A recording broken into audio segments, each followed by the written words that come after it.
اگر تو اللہ کے عشق میں اللہ کے رسول صلی اللہ علیہ وسلم کے بتائے ہوئے طریقوں کے مطابق نماز پڑھی جائے تو پھر نماز میں تو میں نے پہلے بھی عرض کیا کہ انسان ایک الگ کائنات میں ہوتا ہے. بالکل صحیح، بالکل تو وہ تو پھر سرور ایک الگ ہے، لطف ایک الگ ہے کہ جب انسان کہتا ہے الحمدللہ رب العالمین الرحمن الرحیم مالک یوم الدین، تو یہ اتنا بڑا جملہ ہے مالک یوم الدین کا کہ انسان کے رونگٹے کھڑے ہو جاتے ہیں. ابو داؤد شریف کی حدیث شریف ہے، اللہم انی اعوذ بکا من الصلاۃ لا تنفع، کہ اے اللہ میں اس نماز سے تیری پناہ چاہتا ہوں جو کوئی فائدہ نہیں دیتی، کوئی نفع نہیں دیتی. تو اس پہ تھوڑا سا ارشاد فرمائیے کہ وہ کون سی نماز ہے جس کا کوئی فائدہ نہیں، اور کیسے نماز پڑھی جائے کہ اس کا کوئی فائدہ بھی ہو؟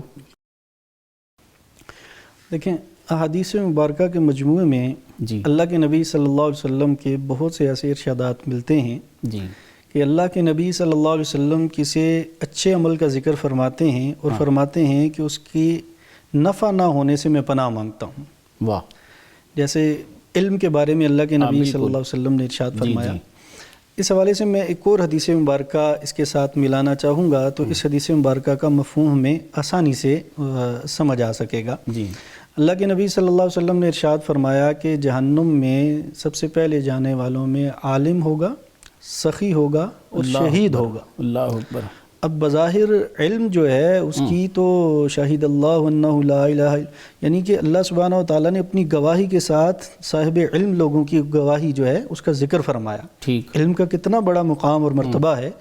پھر اسی طرح سخاوت، یعنی جو انسان خود محنت اور کوشش سے حق حلال کماتا ہے تو وہ انسان کو کتنا عزیز ہوتا ہے، لیکن وہ اللہ کے راستے میں دیتا ہے ٹھیک، بغیر کسی وجہ کے، صرف اور صرف اللہ کی رضا کے لیے. ایسے ہی شہید ہے تو وہ کتنی اپنی گھر بار چھوڑ کے ہجرت کرتا ہے، اپنا مال متاع، قوم کنبہ قبیلہ سب کچھ چھوڑ چھاڑ کے، بیوی بچوں کی محبت چھوڑ کے میدان کارزار میں کود پڑتا ہے، اور اپنی جان جو انسان کو سب سے زیادہ عزیز ہوتی ہے، جس کے لیے اسلام میں بھی یہ ہے کہ بچانے کے لیے تم جو ہے وہ کوئی حرام چیز بھی کھا سکتے ہو، وہ جان جو ہے اللہ کے راستے میں قربان کر دیتا ہے. لیکن اللہ کے نبی فرما رہے ہیں تینوں جہنم میں جائیں گے. اللہ اکبر. اس کی وجہ یہ ہے کہ علم والا کہے گا کہ اللہ میں نے علم پھیلایا، لیکن اللہ فرمائیں گے نہیں، تو نے اس لیے پھیلایا کہ لوگ کہیں جی بہت بڑا عالم ہے، تجھے کہہ دیا گیا دنیا میں حساب کتاب برابر، اب تیرا ٹھکانہ یہ ہے.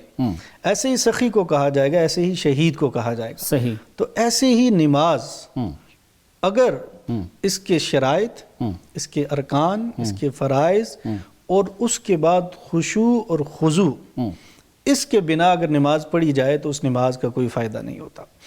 دیکھیں، آپ نے دیکھا ہوگا کوئی بھی فرم ہے، کوئی کمپنی ہے، اس میں بہت سے لوگ کام کر رہے ہوتے ہیں، لیکن مالک کو پتہ ہوتا ہے کہ ایک بندہ جو کام کر رہا ہے وہ بڑے پیشن سے اور بڑی جذبے سے، اور یعنی کہ اس کام کو اپنا کام سمجھ کے کر رہا ہے. اور مالک سمجھتا ہے کہ کون سا شخص ایسا ہے کہ جو جان چھڑا رہا ہے، بس صحیح ہے، ڈیوٹی پوری کی، جان چھڑائی اور نکل گیا، کام ہوا یا نہ ہوا.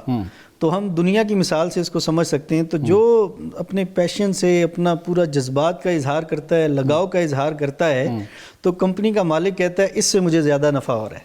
یہ فرمائیں کہ نمازی بھی کچھ ایسے لوگ ہیں کہ جن کو جب وہ حالت نماز میں ہوتے ہیں تو دنیا ما فیہا کی خبر نہیں ہوتی.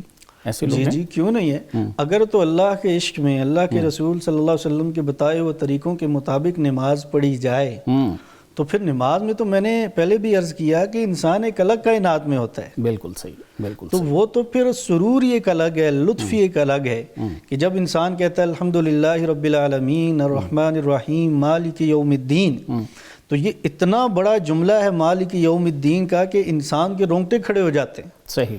انسان کو پھر دنیا کی کیا خبر جب وہ اس چیز کا اظہار کرے کہ اللہ تو تے آخرت کا مالک ہے تو، اور وہ حساب کتاب اور جزا کا دن، اور پھر ایاک نعبد و ایاک نستعین، کتنا گہرا جملہ ہے.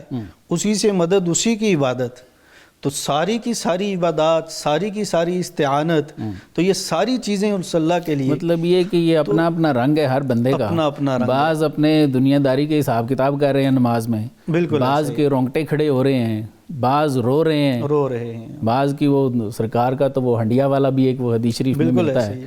تو اس کا مطلب ہے کہ یہ سب کا اپنا اپنا حال ہے. اپنا اپنا حال، اپنے ایمان کی کیفیت کے مطابق انسان کو نماز میں حضوری نصیب ہوتی ہے کہ انسان کی وہ کیفیت بنتی ہے کہ اللہ سبحانہ و تعالیٰ سے تعلق برقرار رہتا ہے. اماں جان عائشہ صدیقہ رضی اللہ تعالیٰ عنہ فرماتی ہیں اللہ کے نبی صلی اللہ علیہ وسلم کو جب بھی کوئی مشکل اور پریشانی آتی تو آپ صلی اللہ علیہ وسلم فوراً نماز کی طرف چلے سبحان اللہ سبحان ہم میں سے کون ہے شخص آج کہ جس کا کوئی ایکسیڈنٹ ہو جائے، بچے کی فوتگی کا پتہ چل جائے، کاروبار کے نقصان کا پتہ چل جائے اور ہم کہیں کہ وہ فوراً اس نے وضو کیا اور وہ سیدھا نماز میں جو ہے وہ مشغول ہو گیا. ایسے ہی تو جب تک یہ مزاج نہیں ہوگا، یہ اہمیت نہیں ہوگی، یہ نماز کے ساتھ لگاؤ نہیں ہوگا. اللہ سبحانہ و تعالیٰ تو قرآن کریم میں ارشاد فرماتے ہیں کل قد علم صلاتہ و تسبیحہ، کہ اللہ سبحانہ و تعالیٰ کی جتنی بھی مخلوقات ہیں سب کی تسبیح کا علم اللہ سبحانہ و تعالیٰ نے ہر چیز کو عبادت میں تو لگایا ہوا ہے، ٹھیک ہے ہر چیز، لیکن یہ نماز اور اللہ کا ذکر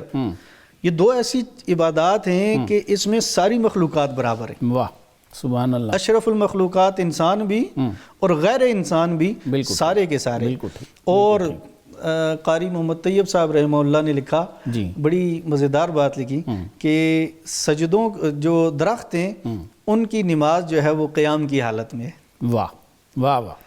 اور کچھ پرندوں کی نماز جو ہے وہ سجدے کی حالت ہے. سبحان اللہ. اور اسی طرح بہت سے جانوروں کے بارے میں انہوں نے لکھا.